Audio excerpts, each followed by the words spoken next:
하나님의 말씀은 맛있습니다. 하나님의 말씀은 즐겁습니다. 하나님의 말씀은 생명과 행복을 줍니다. 500독 성경 통독 훈련 원장입니다. 여수 살리는 교회 임기환 목사가 하나님의 말씀을 전하고 봉독하는 하나님의 문이 활짝 열리는 시간입니다. 함께 하시면 기적이 일어납니다.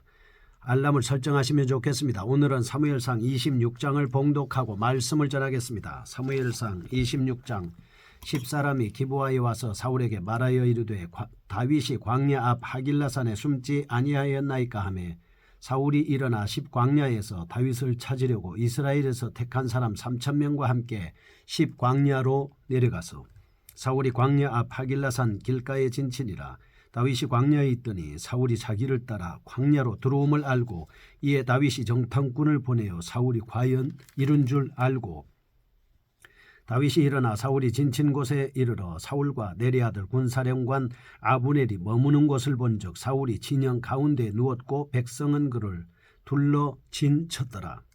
이에 다윗이 햇사람 아히멜렉과 수루아의 아들 요압의 아우 아비새에게 물어 이르되 누가 나와 더불어 진영에 내려가서 사울에게 이르겠느냐 하니 아비새가 이르되 내가 함께 가겠나이다. 다윗과 아비새가 밤에 그 백성에게 나아가 본즉 사울이 진영 가운데 누워 자고 창은 머리 곁 땅에 꽂혀 있고 아브넬과 백성들은 그를 둘러 누웠는지라. 아비새가 다윗에게 이르되 하나님이 오늘 당신의 원수를 당신의 손에 넘기셨나이다. 그러므로 청하오니 내가 창으로 그를 찔러서 단번에 땅에 꽂게 하소서. 내가 그를 2번 찌를 것이 없으리이다 하니 다윗이 아비새에게 이르되 죽이지 말라. 누구든지 손을 들어 여호와의 기름 부음 받은 자를 치면 죄가 없겠느냐 하고 다윗이 또 이르되 여호와께서 살아계심을 두고 맹세하노니 여호와께서 그를 치시리니 혹은 죽을 날이 이르거나 또는 전장에 나가서 망하리라.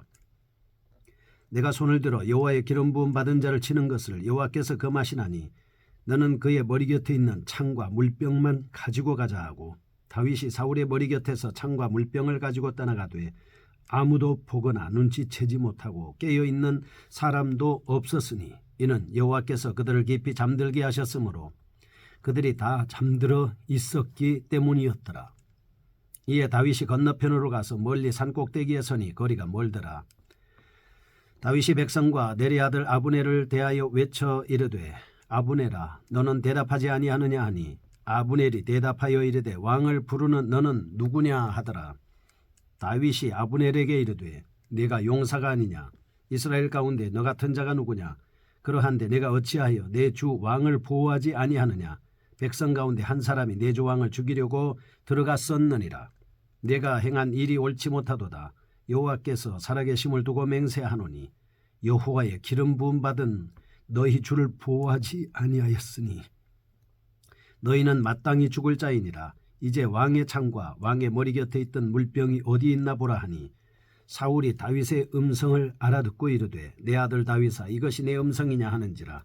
다윗이 이르되 내 주 왕이여 내 음성이니이다 하고 또 이르되 내 주는 어찌하여 주의 종을 쫓으시나이까? 내가 무엇을 하였으며 내 손에 무슨 악이 있나이까? 원하건대 내 주 왕은 이제 종의 말을 들으소서.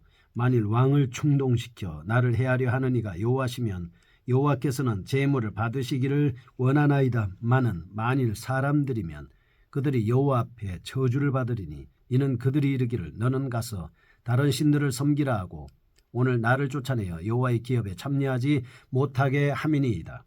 그런데 청하건대 그런즉 청하건대 여호와 앞에서 먼저 이곳에서 이제 나의 피가 땅에 흐르지 말게 하옵소서. 이는 산에서 메추라기를 사냥하는 자와 같이 이스라엘 왕이 한 벼룩을 수색하러 나오셨음이니이다. 사울이 이르되 내가 범죄하였도다. 내 아들 다윗아 돌아오라. 네가 오늘 내 생명을 귀하게 여겼은즉 내가 다시는 너를 해하려 하지 아니하리라. 내가 어리석은 일을 행하였으니 대단히 잘못되었도다 하는지라. 다윗이 대답하여 이르되 왕은 창을 보소서. 한 소년을 보내어 가져가게 하소서. 여호와께서 사람에게 그의 공의와 신실을 따라 갚으시리니 이는 여호와께서 오늘 왕을 내 손에 넘기셨으되 나는 손을 들어 여호와의 기름 부음을 받은 자 치기를 원하지 아니하였음이니이다. 오늘 왕의 생명을 내가 중히 여긴 것 같이 내 생명을 여호와께서 중히 여기셔서 모든 환난에서 나를 구하여 내시기를 바라나이다 하니라. 사울이 다윗에게 이르되 내 아들 다윗아 내게 복이 있을지로다. 내가 큰 일을 행하겠고 반드시 승리를 얻으리라 하니라. 다윗은 자기 길로 가고 사울은 자기 곳으로 돌아가니라. 아멘. 사무엘상 26장입니다. 25장에서 40평야에 사는 나발의 악행에도 불구하고 다윗이 아비가일의 권면을 받아들여 그를 죽이지 않음으로써 하나님의 뜻을 범하지 않았음을 살펴보았습니다. 그런데 26장에서는 다윗이 사울을 죽이지 않음으로써 또 한 번 하나님의 뜻을 지키는 모습을 볼 수가 있습니다. 1절에서 3절입니다. 10사람들의 밀고로 사울이 다윗을 쫓습니다. 4절에서 12절 다윗이 자신에게 주어진 기회에도 불구하고 사울을 죽이지 않는 모습입니다. 셋째 13절에서 25절 이에 따라 사울이 다윗에게 잘못을 사과하는 모습을 기록하고 있습니다. 이상과 같은 내용 24장과 많은 유사점을 갖고 있습니다. 다윗이 10사람들의 밀고에 따라 사울에 의해 추격을 당하지만 오히려 사울을 죽일 수 있는 기회가 주어졌음에도 불구하고 살려준 사실이 24장과 매우 유사합니다. 차이는 다윗이 사울에 의해 쫓기던 지역과 다윗이 사울에 대해서 취한 태도 및 상황은 현저하게 다르다라고 하는 것을 알 수가 있습니다. 본장에서 사울이 다윗을 죽이려고 추격한 사실을 보도함으로써 그의 사악성을 부각시키고 있습니다. 반면에 그럼에도 불구하고 그를 죽이지 아니한 다윗의 탁월한 신앙적 인격을 강조하고 있습니다. 단순하게 동일한 잘못을 되풀이하는 것만도 한 인물의 사악성을 단적으로 증명해주는 증거라고 볼 수가 있는데 여기서의 사울은 그 경우와 다릅니다. 죽일 수 있는 기회가 있음에도 자신을 죽이지 않고 살려준 다윗을 죽이려고 애쓰고 있는 것입니다. 그러나 다윗은 이번에도 그러한 사울을 죽일 수 있었으나 4절에서 12절까지 보면 또다시 그를 살려줍니다. 그런 점에서 다윗과 사울은 크게 대조되고 있습니다. 바로 이러한 날카로운 대조를 통해서 사울이라는 인물의 쇠망과 다윗이라는 인물의 흥황을 강력하게 예언하고 있습니다. 계시록 20장 7절에서 10절 보면 우리는 악인의 사악한 발버둥은 자신의 멸망만을 재촉할 뿐임을 깨닫게 합니다. 고린도전서 3장 19절에서 21절 보면 세상적 시각에서 어리석어 보이는 듯한 성도의 순전한 행위는 하나님 편에서 지혜로운 그 자체다라고 하는 것을 볼 수가 있습니다. 악으로 악을 대항하는 것 아닙니다. 선으로 악을 이기는 것입니다. 이것이 로마서 12장 27절에서 성도가 거둘 수 있는 위대한 신앙의 모습이라고 볼 수가 있습니다. 첫 번째입니다. 1절에서 13절입니다. 사울을 계속해서 다윗을 추격하고 있습니다. 1절에서 다윗 일행이 하길라산에 숨어 있을 때 10사람들이 그 거처를 사울에게 밀고 합니다. 2절 그리하여 다윗에 대한 사울의 추격이 시작되고 3절 다윗이 그 사실을 눈치채는 장면입니다. 23장 19절 24장 1절에는 10사람들이 다윗의 은신처를 사울에게 밀고 하는 것은 근본이 세 번째입니다. 처음에는 사울로부터 치명적인 보복을 받게 될 것을 염려해서 사울에게 다윗의 은신처를 알려주었음이 분명하지만 근본의 경우는 화를 피하기 위한 목적보다는 상급을 얻으려는 목적 때문에 밀고 행위를 한 것 같습니다. 그런데도 이런 행위는 하나님의 뜻에 너무나도 무지한 결과일 수밖에 없었습니다. 당시 이스라엘의 모든 백성들은 다윗이 이스라엘의 왕이 될 것을 믿고 있는 터였습니다. 23장 17절, 24장 20절에는 사울조차도 그 사실을 알고 믿고 있습니다. 그런데도 불구하고 10사람들은 사울의 왕권이 영원히 지속될 것으로 착각하고 있었던 것입니다. 물론 피상적으로 생각한다면 10사람들의 판단은 현명한 것인지도 모릅니다. 그렇게 피상적인 사물의 접근으로는 본질의 파악이 불가능함을 우리가 알아야 합니다. 하나님의 대리자인 다윗을 업신여겨 대적한 최후가 어떠했는지에 대해서는 우리가 주목할 필요가 있습니다. 그럼에도 불구하고 그들이 그렇지 못했던 것은 그들의 가치관이 지나치리만큼 세속적이었던 것 때문입니다. 아무튼 26장에서는 사울이 다윗에 대한 추격을 계속한다는 사실입니다. 물론 그때와 지금 사이에 어느 정도의 시간적 공백이 있었음은 분명하지만 다윗과 사울의 관계에 새로운 문제점이 발생할 만큼의 세월이 흐른 것은 결코 아니었습니다. 사울은 다윗의 선행과 그에 대한 언약을 망각했습니다. 그를 죽이려 나선 것은 참으로 안타까운 일이지 않을 수가 없었습니다. 아마도 사울의 이 같은 비열한 모습을 생생하게 말함으로써 그가 더 이상 하나님의 신정왕국의 왕위에 있어서는 안 된다는 것을 말씀하고 있습니다. 첫째, 고린도전서 3장 19절과 에서 세상의 지혜는 일시적으로 성공의 통로인 듯하지만 궁극적으로는 멸망으로 이끄는 첩경이다. 둘째, 요한복음 3장 3절과 8절에 보면 성령의 역사에 따른 회개가 아니고서는 자신의 악행을 그치게 할 수 없다라고 하는 것입니다. 두 번째입니다. 사울에 대한 다윗의 선대하는 모습을 볼 수가 있습니다. 4절에서 12절입니다.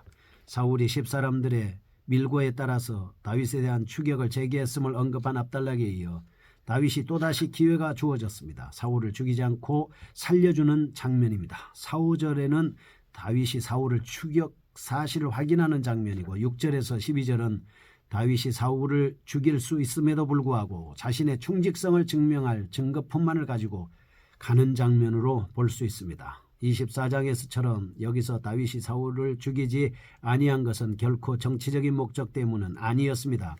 22장 2절, 18절, 19절은 사울의 포악성을 말하고 있습니다. 까닭없이 다윗을 죽이려는 시도를 수없이 되풀이했다는 점에서 기회에 따라 다윗이 사울을 죽인다고 해도 수습할 가능할 만큼의 문제는 나타나지 않을 수 있습니다. 그럼에도 불구하고 다윗이 사울을 죽이지 아니한 까닭은 신앙적 가치관 때문이었습니다. 하나님의 기름 부음 받은 자, 하나님의 대리자로서 선택된 사람의 처분권은 오직 하나님께만 있다라고 하는 것이 그의 생각이었습니다. 그래서 선한 행동을 할 수가 있었습니다. 반드시 우리는 여기서 주목해 봐야 할 사항이 있습니다. 그것은 곧 사울로부터 하나님께서 떠나신 사실의 객관적인 가시화입니다. 23장 28절, 사울의 군대는 막강한 블레셋의 군대를 번번이 격파했던 정예병들로 구성되어 있었습니다. 그 군대를 지휘하는 아비새 또한 출중한 인물이었음이 분명합니다. 그런데도 단 한 사람 다윗 일행을 접근하는 것을 적발하지 못했습니다. 일상적인 일로 넘겨서는 우리는 이 사실을 지켜보면서 안 되는 것입니다. 그들의 군사들의 감각을 하나님께서 둔하게 만드신 겁니다. 이런 것이 바로 하나님께서 저버린 자의 비참한 실상입니다. 이상과 같이 다윗과 사울에 대한 두 가지 사실을 대조함으로써 두 사람의 미래가 각각 어떻게 될 것인지에 대한 강력한 묘사를 하고 있습니다. 세 번째, 다윗에 대한 사울의 사과입니다. 다윗이 사울의 악을 선으로 갚자 사울이 다시금 자신의 잘못을 뉘우치고 다윗에게 사과하는 장면입니다. 13절에서 16절, 다윗이 아브넬을 사울로 하여금 그 자신이 죽임을 당할 수밖에 없었던 위기에 처해 있었음을 절감케 합니다. 둘째, 17절에서 20절은 다윗이 잠에서 깬 사울에게 자신의 결백을 항변하고 있습니다. 셋째, 21절에서 25절은 사울이 자신에게 자신의 잘못을 사과하고 있습니다. 아브넬은 군대 장관으로서 사울의 경호를 총체적으로 책임져야 할 사람이었습니다. 13절에서 16절 따라서 잠자던 자신의 왕에게 다윗 일행이 접근한 데 대해서는 그는 마땅히 책임을 져야만 했습니다. 이스라엘의 원수인 블레셋 사람이 접근했다고 하면 사울의 목숨은 달아났을 것이고 이스라엘 전체는 위기에 빠졌을 겁니다. 15절과 16절의 아브넬에 대한 다윗의 책망은 매우 필연적이고 적절한 것이었습니다. 아브넬을 책망함으로써 사울에 대해서 자신이 어떤 식으로 대했는지를 말씀하고 있습니다. 17절에서 20절, 잠에서 깬 사울에 대해 항변하는 다윗의 모습을 보면 애처롭기까지 할 수 있습니다. 사울에 의해서 쫓기기는 했지만 계속해서 그는 하나님의 말씀에 입각해서 사울을 살려주고 그리고 감정적으로 대응하는 것이 아니라 그는 믿음의 사람으로서 이 사명을 잘 감당하고 있다, 이렇게 볼 수 있습니다. 이렇게 다윗의 시도가 접근된 후 사울의 반응은 일시적이지만 감정적 차원에서 다윗의 말에 설득되어 회개하는 모습을 볼 수가 있습니다. 본달락의 주요한 점은 다윗의 선행으로 말미암아 사울이 자신의 잘못을 뉘우쳤다는 것입니다. 근본적인 것은 사울이 매우 균형 잡히지 못한 인격의 소유자이기는 하지만 오늘 우리가 하나님의 말씀에 붙잡힌 믿음의 사람의 행위는 상대를 일시적으로라도 감동시킬 수 있다 하는 것입니다. 믿음의 행위를 거침없이 우리는 계속해야 하겠습니다.